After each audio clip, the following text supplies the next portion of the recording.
No.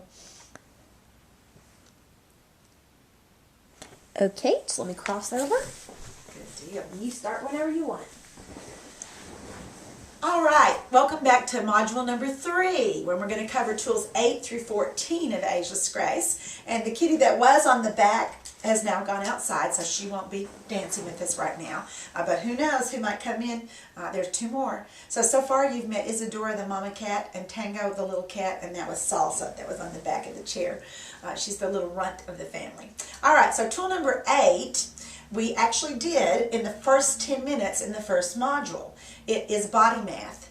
It's the tapping and clapping. Some of you may have been in trainings or seen on my DVDs where I also talk about other things you can do, because this tool is primarily for the ability to respond, react, and recover, which means what we want to do is be doing things that are unexpected, to catch people off guard, to surprise them a little bit, including ourselves. You don't have to be able to do this in order to teach it and show people how to practice it. But what I've discovered is that when I showed you other things like the Macarena or the patty cake or different things that we could do that require people to be a little off kilter, off guard, be surprised, unexpected, that the best one is the first one I did, the tapping with the hand and the foot.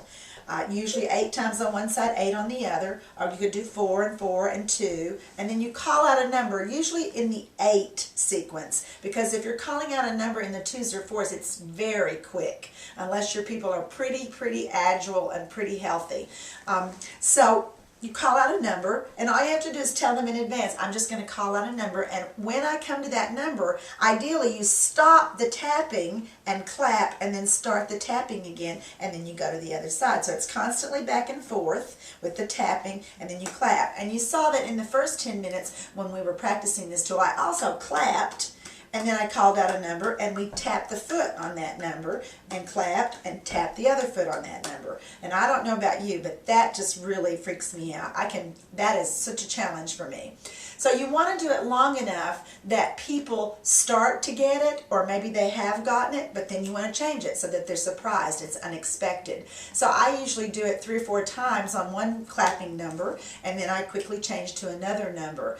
So I might say 1, 2, 3, 4, 5, 6, 7, 8, 1, 2, 3, 4, 5, 6, 7, 8. We're going to clap next time on the 4. 1, 2, 3, 4, 5, 6, 7, 8. 1, 2, 3, 4. See how I'm stopping my foot? 1, 2, 3, 4, 5, 6, 7, 8. And then after we've done that a few times, I would immediately say, now we're going to clap on the 7. 1, 2, 3, 4, 5, 6, 7, 8. 1, 2, 3, 4, 5, 6, 7, 8. And I would do that 3 or 4 times, and then we would switch to another one. If they're flailing and they're just going like this, and they're not even close to clapping, then you know you're going too fast, or it's too hard for the group that you're teaching. So for example, people with cognitive decline or Alzheimer's, it might be enough for them to count 8 on each side, then 4 on each side, then 2. Maybe no clapping at all. Or maybe they could clap on the 1, the very first number, on one side and then on the other. So you'll see your group, if they're flailing, then make it simpler and simpler. Do it longer until they sort of get it. The point is to respond, react, and recover, and then just when you've recovered, we throw something new at you, and you have to respond, react, and recover again.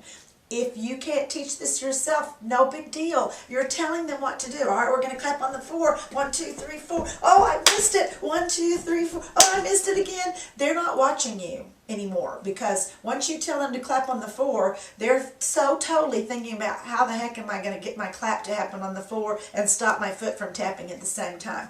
And by the way, that's the ultimate goal.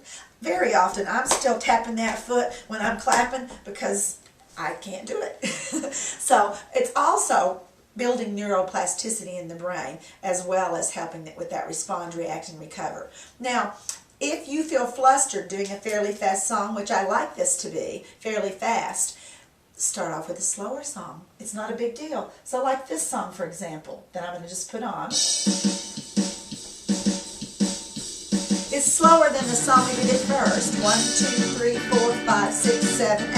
1, 2, 3, 4, 5, 6, 7, 8. 1, 2, 3, 4. Clap on the 5. 1, 2, 3, 4, 5, 6, 7, 8. 1, 2, 3, 4, 5, 6, 7, 8. So you could use a slower slower song, and that's not even that slow. You could even use a song that's much slower than that if you wanted to.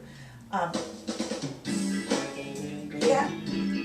And I always start off and I say, feel the beat first on one side, and then just feel the beat on the other side. And then you can start counting. And usually at the beginning of a phrase, especially if it's a song that someone's singing, the beginning of the words, the beginning of the phrase is where you want to start counting. 1, 2, 3, 4, 5, 6, 7, 8. 1, 2, 3, 4, 5. Tap on the 3. 1, 2, 3, 4, 5, 6, 7, 8. 1, 2, 3, 4, 5, 6, 7, 8. 1, 2, 3. If I see everybody starting to get it, now 3 and 5. 1, 2, 3, 4, 5, 6, 7, 8. 1, 2, 3, 4, 5, 6, 7, 8. 1, 2, 3, 4, 5, 6, 7, 8. And usually on 2 numbers, everybody's getting mixed up. So give them a little bit longer. So I'm just prompting you to remember some of the things you can do with that. We're not going to go through a whole song because we did it at the very beginning in the first module. That's body math, tool number 8, for the ability to respond, react, and recover, what we call the 3 R's of ageless grace. And you know what those mean. Respond to anything that our body wants or needs to do. React to anything a little unexpected or out of the ordinary. Recover when we weren't able to react quickly enough and didn't have enough reaction time, so that we now have to recover from having an accident. We don't want to fall. We don't want to bump into the other person. We want to recover. Now, tool number 9, gentle geometry, is for neuroplasticity. It's specifically for creating new neural pathways by doing something we don't know how to do. Now, that's the key to this. You tell your students in advance on body math you're going to get mixed up. We're both going to get mixed up. It's not a big deal. It's part of the tool. Tell them in tool number 9, gentle geometry, you will not be able to do this. Whether it's a student or at a presentation you're making out in public. And by the way, people love to try tool 8 and tool 9, body math and gentle geometry, because it's funny. It's funny that we can't do something that sounds so simple. So in gentle geometry, we draw circles, lines, and triangles. Usually 2 at a time, sometimes 3 at a time. And whatever we do on the right side of the body or the left, then we flip it and mirror it, and that's part of the exercise. So don't forget, if you're saying a circle with this hand, a triangle with this foot, and a line with this hand, that you don't want to just then go on to something completely different. You want to say, now flip this, and let's see if you can make a circle with the other hand, a triangle with the other foot, and a line. And of course, I'm not able to do it, but you see what I mean. So you want to be sure and flip it. That's part of the brain process. It's what the body does when it's learning a new skill and creating new neural pathways in the body. So I like to do this to slow music. Doesn't mean you can't do it to fast music. The fast music stimulates the nervous system when you're concentrating on doing something, and people will be concentrating on this. You want them to do each of the combinations that you put together about 20 seconds, and then switch and flip it and do it mirror image on the other sides of the body. So I'm going to put some music on. As a matter of fact, I think I might use that song that I just played just now. Combinations, circles, lines, and triangles. Now some people say, can I do rectangles? Can I do squares? Well, you could, but I've been doing this for several years now, and these 3 are more than enough for me. Remind your students they're not going to be able to do it. As a matter of fact, you educators, if you find a combination that you get really good at doing, and you will eventually if you practice it enough. There's several that I'm very good at now. Then don't practice them anymore yourself, because that's not the point of the tool. It's to do something you don't know how to do. And remind your students, when you're at home practicing this tool, if you get really good at some combination, don't use it anymore, because the point of this tool is to not be able to do it. So I'm going to put some music on. So this is moderate speed, not too fast. We're going to start off by drawing a circle with one hand. Give them a few seconds to get into that idea. And then say whatever else you want to add. Let's say we're going to add a horizontal line with the foot. Uh-oh, now I'm having to concentrate. And you can speak out loud and say, circle hand, line foot, and notice what's happening to my line. It's kind of waving and going up and down. Oops, and my hand just kind of went down to one side. It wasn't really a circle. Line, foot, circle hand. Line, foot, circle, hand, come on. Now if you wanted to add a third to this, you might say, now try to draw a triangle with the other hand. Oh no, triangle hand, circle hand, line foot, triangle hand, circle hand, line foot, but 2 might be more than enough for some people. More than enough. Now, again, if they're just flailing, you want to make it a little simpler. So we're going to reverse that. Let's make the circle with the other hand, and let's make the horizontal line with my foot. Now, okay, my foot's waving up and down. Come on, foot, make a line, not a circle. Come on in, that's supposed to be a round circle, line foot, come on, circle in, and you talk. And that's going to give them permission to remind themselves of what they're supposed to be doing and that you're getting mixed up along with them. Circle hand, line foot. If you want to add a third one, it would be a triangle over here. Whoops, what happened to my foot? It reversed directions. Come on, foot, don't reverse. Triangle hand, circle hand, line foot, triangle hand, circle hand, line foot. Now, and sometimes might be more than enough for you to say, make a circle in this direction with this hand and make a circle with the opposite foot. That might be enough. And then switch, circle with this hand, circle with that foot. And then you might move them onto triangles, for example, in a group that has severe cognitive decline or moderate to advanced cognitive decline. So it's simple. It's combinations of those 3 things, either 2 or 1, and in some cases you might even use 2 or 3, I meant, and in some cases you might even use just 1 and get them going in different directions or on different sides of the body, that type of thing. Circles, lines, and triangles for neuroplasticity. Tool, that was tool 9. Tool 10 is rock and rockettes. That's another one that we did at the very beginning. Rock and rockettes, for those of you who may be from other countries, are dancing girls that are on stage in New York City at Radio City Music Hall, and they have a chorus line. They all line up together and they dance with their legs up and down, and they kick and they do fan kicks. It's a little bit like the Can-Can girls in Paris, for example, but it's a line of dancers. Now, because that's very female-oriented, I lots of times say when I have men in my classes or men in the groups I'm presenting to, that if you don't want to be a rockette, you can be a karate kid, because karate kids and dancers have a lot in common. That's called a fan kick in dance, and that's called a knee sweep in karate. That's called a front kick in dance and a front kick in karate. So they're very similar. So if a lot of men don't want to be rockettes, you can say they can be karate kids. However, the name of the tool is Rock and Rockettes. It has 2 benefits, the hip flexors and dexterity in the feet. And I'm not going to spend a lot of time on the one in dexterity in the feet, but I'm going to remind you that it's in your book and on the DVD, and I'll cover it in just a second. Let's talk about the hip flexors first. This hip flexor and the psoas muscle, if you remember, that's that horseshoe-shaped muscle that comes behind the lower spine, wraps in front of the pelvis, inserts through and goes down and attaches to the femur. It looks a little bit like the omega sign or a horseshoe.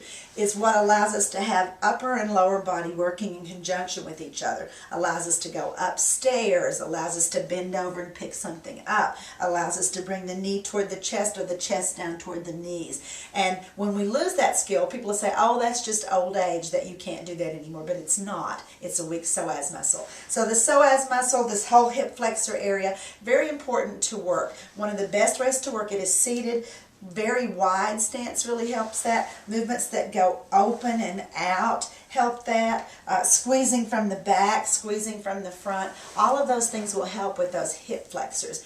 And this also works the abdominals. You notice that some of the things I did when we did our 10 minutes is we kicked straight ahead. You could point the toe, you could flex the toe, you could point out to the corners, either pointed toe or flexed. I crossed the leg and set it down. And if you notice, I didn't move too fast. And when I'm doing that, I often say is if it bothers you to get your leg crossed this high, then just cross it down at the shins. That's fine, or even at the ankles. We did ankle crisscrosses. You would slide back if you're going to lift both feet off the floor so that you've got something to hold on and your back is supported by the chair.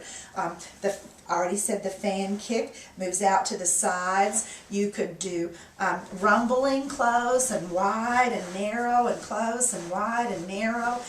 You could do a can-can step, which is like an eyebrow with your toe. for as long as you can sustain it, and you could even hold on to the leg, and then you circle or stir the pot with the foot, and that's part of the can-can, and it's wonderful for the inner and outer thighs, the abductors and adductors, and then you would do it on the other side. You can crisscross and kick across the body. You can add hands in, as I mentioned, but don't get so focused on the hands or the top hat or the cane that you forget to keep the legs kicking and moving.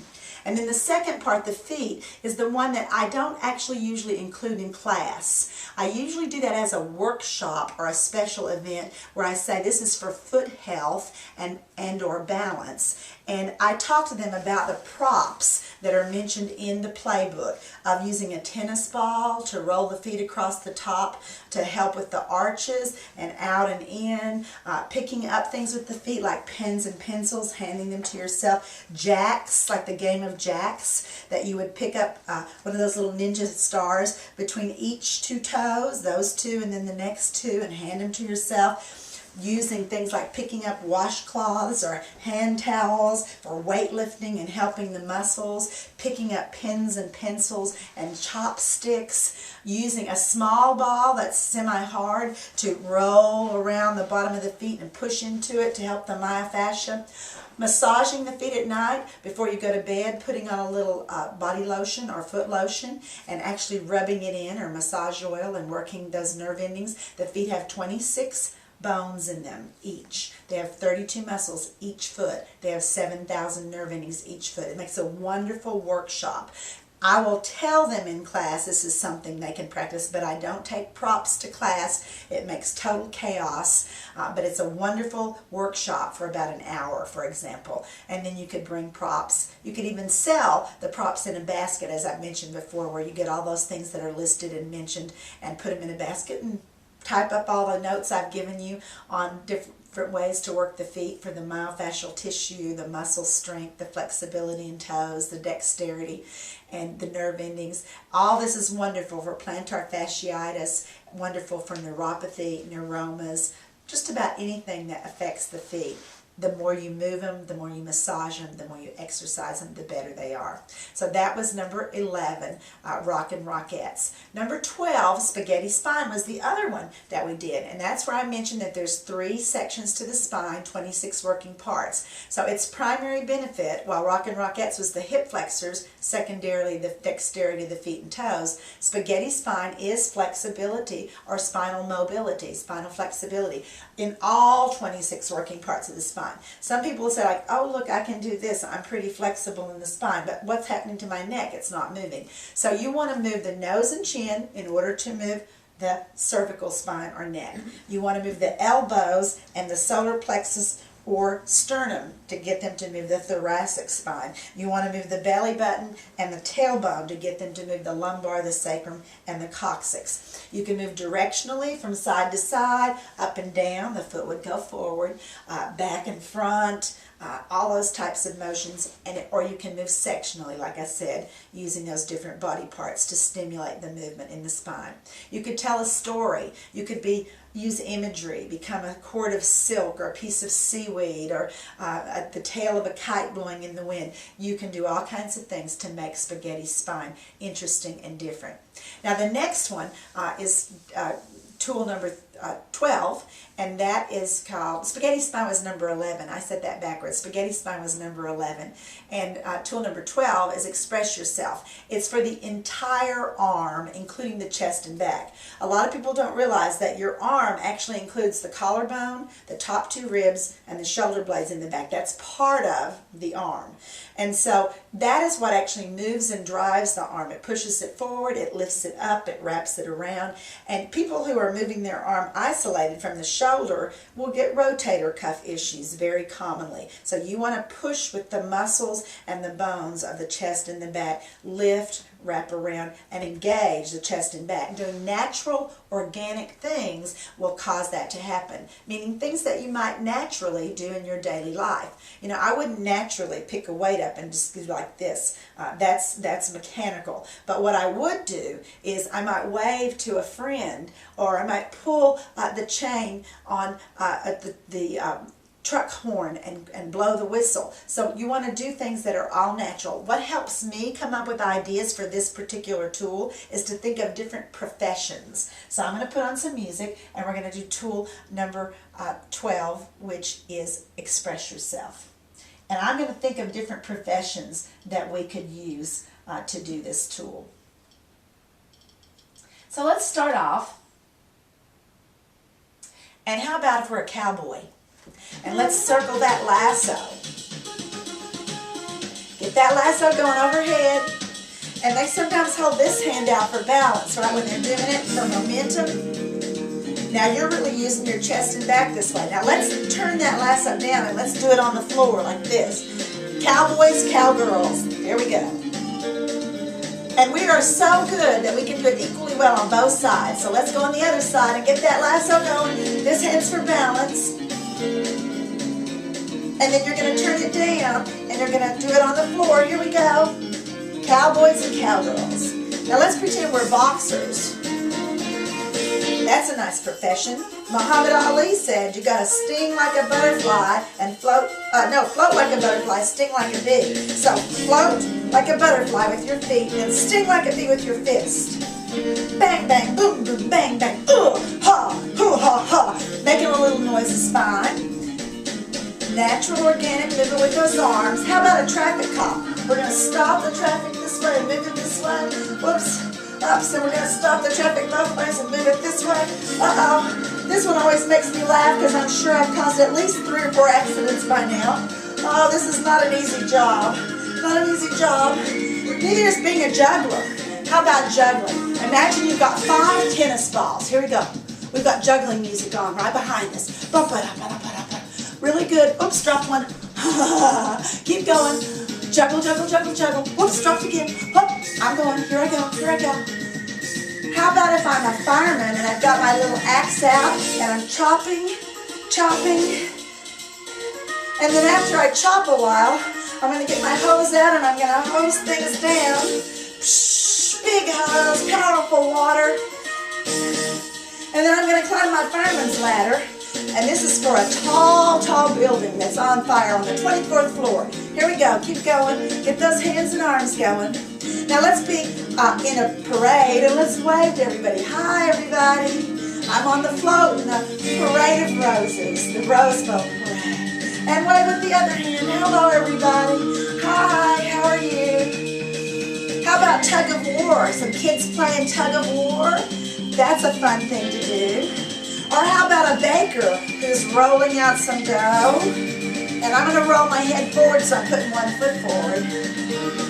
Or how about kneading the dough with their hands? Knead the dough, roll it. Or a sous chef who's chopping up some vegetables. Chop, chop, chop, chop, chop.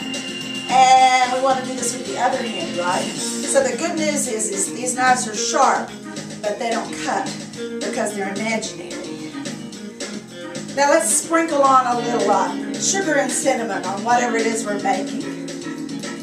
And then sprinkle it with the other hand. Good. Now let's toss a pizza. Choo, choo. Ooh. Ooh. Or how about if we're a professional baseball player and we can throw that ball, wind up and throw it. Yeah, throw it. And of course, we're going to be able to do it on both sides, right? Here we go. Wind up on this side. Yeah.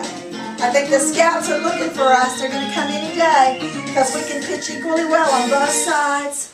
And that would be express yourself. And feel how your heart rate gets up after each tool. It's that interval training that I mentioned. So express yourself. Professions is a great way to do it. I mean, you could do anything with your arms and hands as long as it's organic and natural. Don't let it just be by rote or by counting or by numbers or something like that. Let it be something that you're doing that causes imagery to happen at the same time. The next one is called power tools, and power tools is for power and leverage, and it is for using a tool, holding it in your hands, holding it under your heel, pushing it in some way causes you to squeeze the muscles around your bone, and it gives you greater power than you would have if you didn't have the tool, and greater leverage. So you could use anything, carpentry tools, household tools, house cleaning tools, gardening tools, any kind of tool that you would use in your hands or with your feet. So you could tell a story with this one really easily well. It would be very easy to do this. So I'll start off and we'll tell a little story. I'm going to put some music on.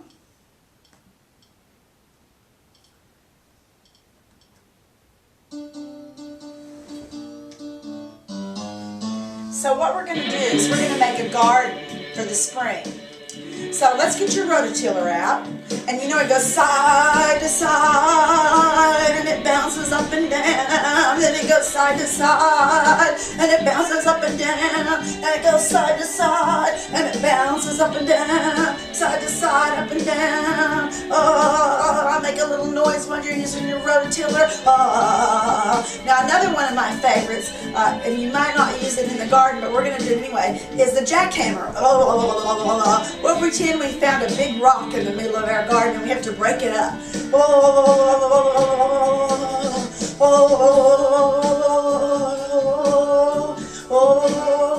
Very good. And then we're going to get out our hoe and we're going to break up some of those big clods of dirt. We're getting our garden ready. Here we go. And then you're going to do it on the other side, because remember we do everything on both sides. So get the hoe and break up those big clods of dirt. Now let's imagine we're going to grow tomatoes in our garden, so we're going to have to put in some stakes. So get a metal stake and hammer it with the mallet. Bang, bang, bang, bang, bang. Bang, bang, bang. Sound effects are good. Bang, bang, bang, bang, bang, bang, bang. And then put some stakes over here, and then put some stakes on this side. Switch hands. Bang, bang, bang, bang, bang, bang, bang, bang. Stretch it over here and over here. Yeah. Now let's be water sprinklers and water our garden.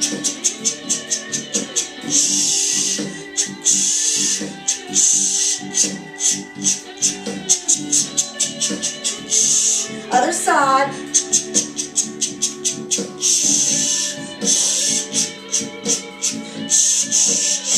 Or how about water sprinklers that go like this?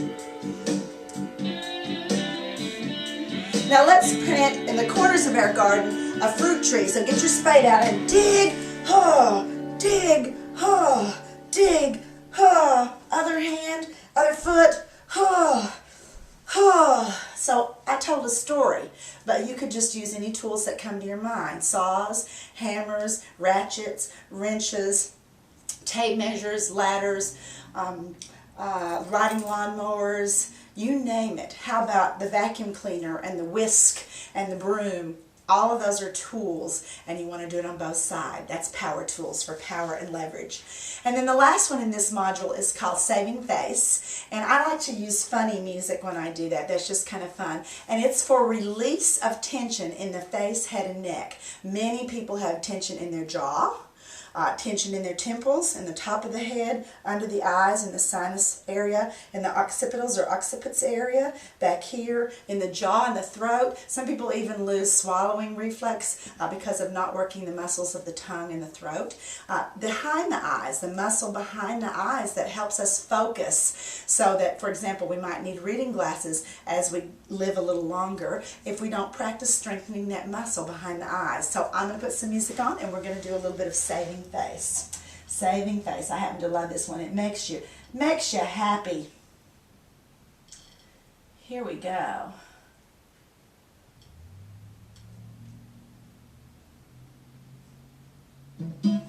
Alright, so I want you to start off and take your lower lip and take it way over here to one side, and then take it way over here to this side, take it back over here, take it back over here, take it back over here, take it back over here. Then take your lower lip and bring it up and try to touch your nose with it. Try again. Try to touch your nose. Try to touch your nose. Take that lower lip, try to touch your nose. Oh yeah, oh yeah. Now take your upper lip and hard touch your chin. Oh, try to touch your chin with your upper lip. Oh. Now, take your nose and wiggle it all around. And then raise and lower your eyebrows as fast as you can. fast as you can go. And then how about if you say something like, wow, wow, wow, wow, wow, wow, wow. How about sticking out your tongue and pulling it back in? Wonderful for the muscle of the throat. Or massaging inside your mouth, out here, moving that up all around. You can draw circles all over your mouth.